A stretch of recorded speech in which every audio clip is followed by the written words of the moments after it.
ये अब जा रहे नहीं जा रहे हैं, आ जाएगी खबर। कोई जाए कोई फर्क नहीं पड़ता है। वो किस उद्देश्य को लेके जा रहे हैं, किस दबाव में जा रहे हैं, किस लालच में जा रहे हैं, ये सब चीज़ें समय आने पे खुलासा हो जाएंगी। लेकिन मैं ये कहना चाहता हूँ कि जो कांग्रेस की आइडियोलॉजी में विश्वास करके, जो कांग्रेस को माँ कह करके एमपी बने, एमएलए 5-5 बार बने और जिला प्रमुख उनकी धर्मपत्नी बनी, मिनिस्टर बने, कैबिनेट मिनिस्टर बने, विभिन्न विभाग उनके पास में रहे, और आज इस उम्र में जाकर के वो ये कह रहे हैं कि मेरी माँ गद्दार निकली, तो इससे ज़्यादा दुर्भाग्य कोई हो नहीं सकता। ये मैं समझता हूँ कि पॉलिटिक्स में ये जो गिरावट आ रही है उसका एक नमूना जो है वो आपके सामने है। अगर वो इस तरीके की हरकत करते हैं, इस तरीके से जाते हैं, कांग्रेस के लोकसभा मिशन को कोई झटका लगेगा? कोई झटका नहीं लगेगा, कोई झटका नहीं लगेगा। अगर वो भारतीय जनता पार्टी में जाकर के और लोकसभा का चुनाव लड़ते हैं तो मैं दावे के साथ कह सकता हूँ आज मीडिया के सामने कि वो लोकसभा में नहीं जा पाएंगे।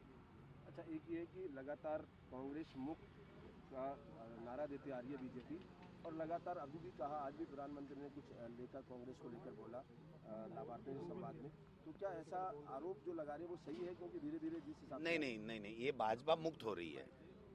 भाजपा मुक्त हो रही है जब कांग्रेस के लोगों को ले रहे हैं, वो जो बरसों तक कांग्रेस को अपनी माँ कहते हैं और कांग्रेस ने उनको सबको मान सम्मान और प्रसिद्धि दी है, तो भारतीय जनता पार्टी के लोग कहाँ जाएंगे। इसलिए उनका मिशन है कि भारतीय जनता पार्टी जो मूल विचारधारा की पार्टी है, उनके लोगों को, उनकी लीडरशिप को खत्म किया जाए और केवल मोदी जी दिखें, मोदी जी के अलावा कुछ नहीं दिखे। मैं समझता हूँ कि इसी मिशन के तहत ये सब लोग ये काम कर रहे हैं। आपके कई साथियों के और बीजेपी में जाने की अटकलें चल रही हैं, तो ये कुछ भी कर लें, कोई नहीं जा रहा है। ये सब अफवाहें फैला करके और इस तरीके का वातावरण लोकसभा में, इससे ये लगता है, मैं स्पष्ट रूप से कहना चाहता हूँ, इससे ये लगता है कि भारतीय जनता पार्टी की एनडीए की सरकार केंद्र में अब की बार नहीं बनने जा रही है।